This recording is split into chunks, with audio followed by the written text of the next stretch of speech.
Inti dakwah para nabi adalah mengajak kepada tauhid, mengajak kepada la ilaha illallah.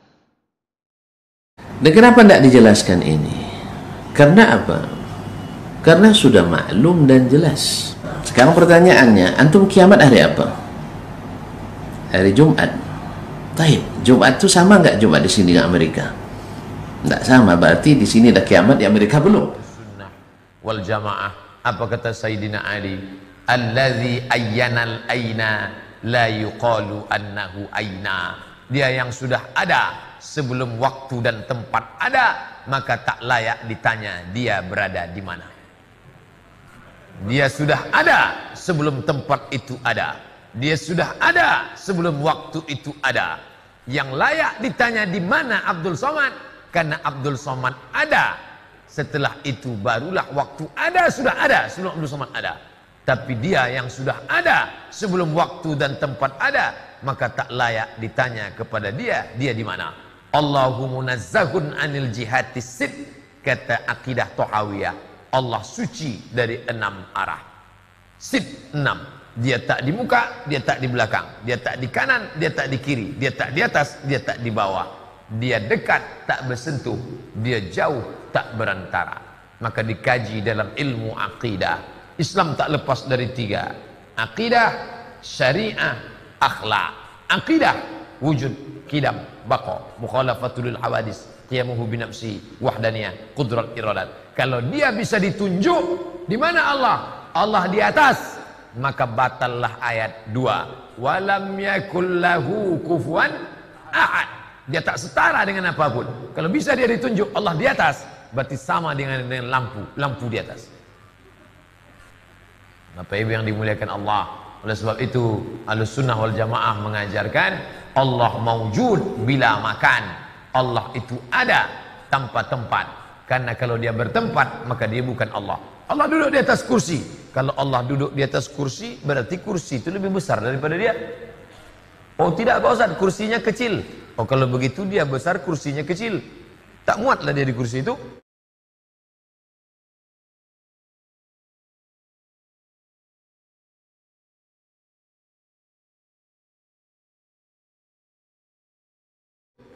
Lalu apa makna ayat Allah duduk di atas kursi? Maknanya kuasa. Itu makna Ar-Rahman alal arsy istawa, kata akidah Asy'ariyah, Abul Hasan al-Asy'ari.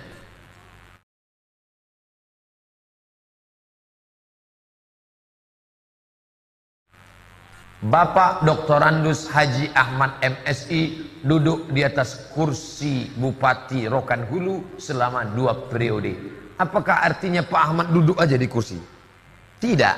Apa makna ungkapan itu?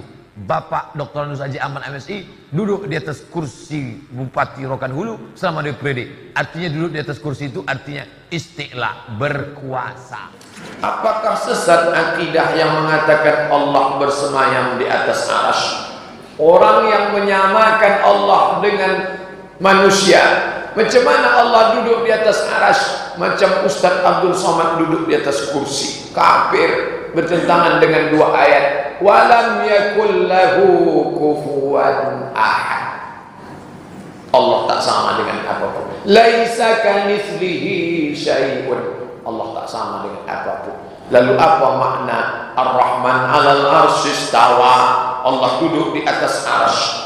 Kalangan salafus saleh mengatakan makna ayat ini, mereka tak mau jawab. Datang orang ke Imam Malik. Imam Malik, ya, apa makna Allah duduk di atas arsy? Al-istiwa maklum, duduk di atas kursi semua orang tahu. Wal kaifiyatu majhulah, bagaimana Allah duduk di atas arsy tak ada orang yang tahu.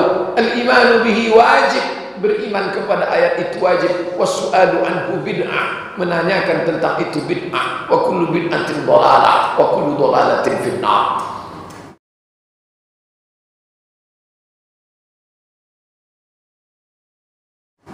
Tapi anak sekolah kalau ditanya gini tak bisa. Pak Ustaz, apa makna ayat Allah duduk di atas arsy? Jangan tanya-tanya. Pak Ustaz, apa makna yadullah fawqa aydihim, tangan Allah di atas tangan mereka? Jangan tanya-tanya. Lama-lama dia bingung agamanya apa. Tak boleh ditanya isinya. Apa makna Allah duduk di atas arsy? Allah berkuasa. Itu yang dikatakan Imam Ali radhiyallahu anhu. Apa kata Ali? Innallaha khalaqal arsya, Allah menciptakan arsy izharan liqudratihi, untuk menunjukkan kuasanya, walam yattakhizhu makanan li nafsihi, bukan untuk menyatakan tempat duduknya.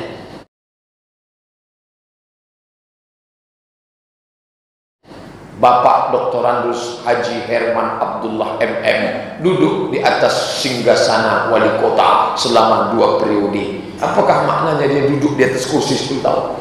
Bukan, artinya dia berkuasa. Atau hadis mengatakan bahwa kalamullah tidak berhuruf, tidak bersuara, tak mungkin, tidak ada.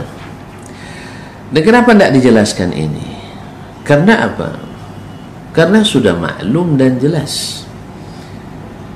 Maklum dan jelas secara wada', secara aslinya bahasa, bahwa yang dimaksud dengan kalam itu adalah yang didengar dan dipahami. Makanya ahli nahwu mengatakan kalamuna lafzun mufidun kastaqim. Baru dikatakan kalam adalah kalau mufid, kalau mendatangkan faedah. Mendatangkan faedah maknanya adalah yang berbicara mampu mengungkapkan apa yang dia inginkan. Yang kedua, pendengar paham apa yang disampaikan, baru dinamakan dengan kalam. Makanya hal ini sudah sangat terang benderang bahwasanya ketika Allah SWT berbicara, maka mesti didengar dan mesti berhuruf dan bersuara. Tidak mungkin didengar tanpa huruf dan tidak mungkin didengar tanpa suara, dan tak mungkin dipahami tanpa huruf. Dan Allah Maha Kuasa berbicara dengan bahasa yang Dia inginkan. Nah, Al-Quranul Karim turun dengan bahasa Arab sebagai pemuliaan oleh Allah kepada orang Arab, kepada Nabi. Wa innahu ladzikrun laka wa liqaumik. Al-Quran ini turun dalam bahasa Arab untuk supaya menjadi zikir, menjadi menjadi kamu dikenal dan kaummu dikenal. Makanya kaum muslimin dan muslimat dirahmati Allah, siapa yang ingin memadamkan bahasa Arab, dia akan padam sendiri. Dengan isu apapun dibuat, dia akan padam sendiri. Makanya karena dia akan memerangi sesuatu yang Allah sudah tetapkan berkekalan sampai hari kiamat. Al-Quranul Karim. Al-Quran tak akan pernah hilang dari hati kaum muslimin, karena Al-Quran itulah datangnya rahmat, dengannya datang hidayah, dengannya datang petunjuk, dengannya datang kelembutan. Orang yang keras hatinya baca Al-Quran akan lembut. Maka tak mungkin orang yang hafiz Quran menjadi orang yang keras. Kalau keras berarti dia tidak memahami Al-Quranul Karim. Maka Nabi menyebut orang khawarij, yaqra'un Al-Quran la yujawizu taraqiyahum, tak sampai melebihi kecuali tenggorokan, tak sampai ke dalam. Makanya memahami Al-Quran, membacanya akan melahirkan orang-orang yang menjadi rahmatan lil alamin. Nah, Nabi kita alaihissalatu wassalam adalah orang yang tidak pernah lepas dari baca Al-Quran Karim. Oleh itu kaum muslimin dan muslimat, maka perkataan Allah mesti bersuara, karena hari kiamat nanti Allah berbicara langsung dengan seorang tanpa perantara. Ma min ahadin minkum illa wa yukallimuhu rabbuhu wa laysa bainahu wa bainahu turjuman. Nanti hari kiamat tak seorang pun kecuali akan berbicara dengan Rabbnya tanpa ada penterjemah, perantara. Oleh itu kaum muslimin dan muslimat dirahmati Allah, maka ahlus sunnah wal jamaah, as-salafus salih tidak pernah mempermasalahkan ini sampai datangnya ilmu-ilmu yang diadopsi dan diislamisasi. Kaum muslimin, ilmu filsafat itu untuk ilmu yang menerima analogi, mungkin ada manfaatnya, tapi berbicara tentang Allah tak berlaku analogi. Maka memasukkan ilmu kalam ke dalam ilmu akidah menyebutkan kita akhirnya yang jelas itu kelam. Makanya para ulama seperti Imam Asy-Syafi'i, Imam Malik, Imam Ahmad, Abu Hanifah, tak ada yang merekomendasi ilmu kalam. Semua mereka melarang untuk mendalami ilmu kalam ini. Karena apa?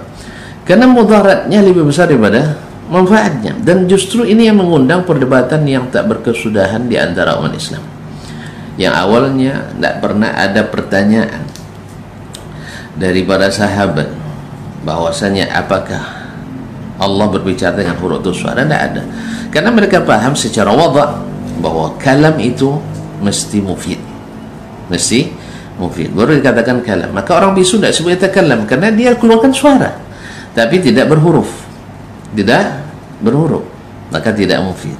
Maka mesti ada saut, mesti ada huruf. Soal bagaimana itu kita tidak tahu, Allah tidak jelaskan. Yang Allah jelaskan, dia berbicara wa qala rabbukum, wa qala rabbukum, wa qala rabbukum. Allah berbicara, lalu lahirlah apa yang, karena keedah yang dibuat, kalau berbicara berarti melakukan huruf, bukan huruf berarti baharu, akhirnya lahirlah istilah kalamun nafsi, itu perkataan yang ada dalam jiwa. Taib, antum tidak menyetujui Allah punya jiwa. Sekarang ada namanya kalamun nafsi lillahi ta'ala, berarti Allah punya jiwa juga jadinya. Jadi lari itu, la ta'wil itu membuat kita tidak aman kaum muslimin dan muslimat, ya, sehingga pusing menakwilkan terus. Ketika orang mengingkari Allah turun ke langit pertama dia sepertiga per malam terakhir, taib, hanya yang mengingkari ini sebab malam tidak sama. Sekarang pertanyaannya, antum kiamat hari apa? Hari Jumat. Taib, Jumat itu sama nggak Jumat di sini dengan Amerika? Tidak sama, berarti di sini dah kiamat, di Amerika belum. Kaum muslimin capek antum nanti. Berarti di sini dah kiamat, Amerika belum, nunggu 4 jam lagi kiamat. Tidak ada yang mengatakan itu. Tidak satu pun orang berakal yang berilmu yang mengatakan kiamat itu berangsur antara Indonesia dulu, Jepang dulu ya, habis itu 2-3 jam, setelah itu Indonesia, setelah itu 4 jam, setelah itu Arab Saudi. Tidak ada, serentak semuanya. Nah, apa untuk juga ingkari bahwa kiamat hari Jumat? Karena waktunya tidak sama. Akhirnya pusing nanti untuk mentawil. Makanya manhaj yang benar adalah yakini apa yang Allah dan Nabi sebutkan, dan jangan pikirkan bagaimana kefiatnya, karena itu bukan urusan kita. Tapi yang namanya kalam sudah dipahami oleh orang Arab bahwa yang kalam itu mesti bersuara, mesti berhuruf, dan tidak mesti Allah berbicara dengan suara dan huruf sama dengan makhluknya. Wallahu ta'ala alam. Ini masalahnya. Ini karena sudah dibuat keedah, kalau bersuara mujassim, kalau bermata mesti punya jisim. Ini keadaan itu tidak ada dalam keadaan Al-Quran dan Hadis. Tidak ada keadaan Al-Quran dan Hadis, dan ini tidak dikenal di kalangan sahabat saleh bahwa mesti berjisim itu keadaan ahli kalam. Makanya jangan dibuat acuan yang kita buat sendiri lalu kita masuk Al-Quran dan Hadis. Kalau tidak muat dibuang, kalau tidak ditakwilkan. Nah, kalau bisa dipaksa-paksa masuk berarti terima, kalau tidak dibuang. Dan ini yang terjadi di antara ulama-ulama yang terlibat ilmu kalam. Dia katakan kalau hadis itu tak bisa ditakwilkan walaupun sahih, yuraddu, ditolak karena bertentangan dengan akal. Ini tidak memahami namanya, ini namanya menghadapi. Jadi dihadapi Al-Quran dan hadis itu, kalau sesuai diterima, kalau tidak ditolak. Kaum muslimin, kalau ulama ahlu sunnah tidak, kita terima sesuai dengan apa yang Allah sebutkan, Rasul sampaikan, tanpa membicarakan kaifiatnya bagaimana. Dan tidak mesti mengatakan sesuatu di sesuatu mesti menempati sesuatu, dan tidak mesti mengatakan sesuatu itu ada dan mesti berjisim walaupun dia bersifat. Misalnya ilmu membuat kita memahami, tapi apakah berjisim? Ya tidak. Kalau lazimnya setiap memahami mesti berjisim, ilmu itu tidak berjisim dia. Tapi setiap yang bisa ditimbang mesti berjisim. Pahala nanti ditimbang kan, pahala dan dosa ditimbang. Ada jisimnya? Nggak ada. Makanya banyak akan kita ingkari nanti keadaan-keadaan setiap sesuatu yang mesti begini, mesti berjisim, sehingga seluruh yang menetapkan dianggap mujassimah.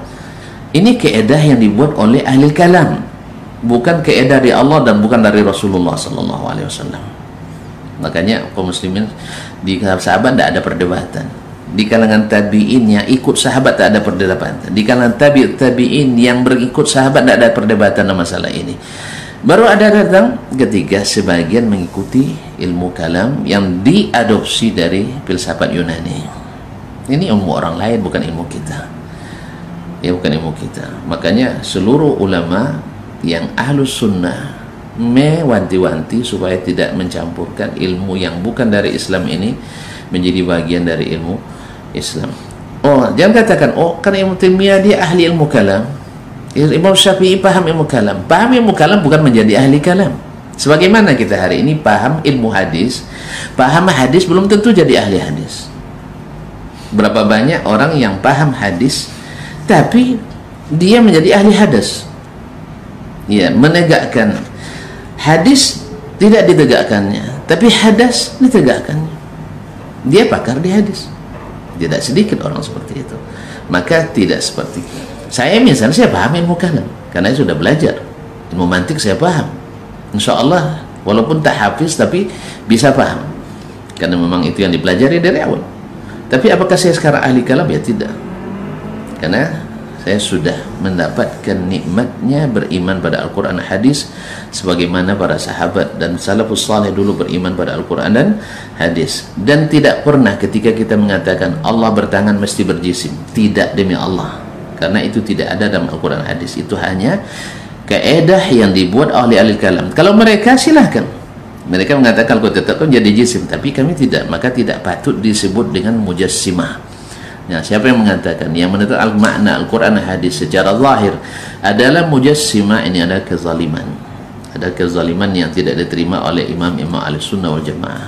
Dan siapa yang mengatakan bahwa ulama salaf mufawwid, ini juga kedustaan yang tidak bisa diterima karena zahir lafaz mereka, beratus beribu nas dari mereka memaknai makna yang zahir, bukan makna yang ditafsirkan atau tidak dipahami oleh orang Arab. Karena dengan demikian Al-Quran itu kan disebut dengan bilisanin Arabiyyin mubin, dengan bahasa Arab yang menjelaskan. Kalau seandainya maknanya tidak diketahui berarti tidak menjelaskan. Kalau Allah jelaskan hukum fikih dengan hukum yang jelas, masa sesuatu yang tidak berlaku ijtihad padanya dipakai bahasa yang tidak jelas? Ini tidak diterima secara logika. Hukum fikih kita boleh berijtihad di dalamnya, lalu banyak di antara hukumnya Allah jelaskan dengan bahasanya yang jelas. Sedangkan tentang sifat zat Allah SWT itu tidak berlaku qiyas, tidak berlaku ijtihad, lalu dia pakai bahasa yang tidak jelas. Di mana datangnya ini kaum muslimin, muslimat dirahmati Allah SWT? Tidak berlaku ijtihad. Maka segala sesuatu yang menyebabkan pengingkaran terhadap itu akibat daripada memakai analogi, dan analogi itu tasbih, dan tasbih itu haram, tasbih itu tidak dibolehkan. Oleh itu akhirnya ketika takut dari tasbih lari ke ta'til, sehingga menghilangkan sifat-sifat Allah SWT. Akhirnya tidak jauh-jauh juga daripada orang-orang Mu'tazilah yang memang menafikan seluruh sifat Allah dengan alasan yang sama.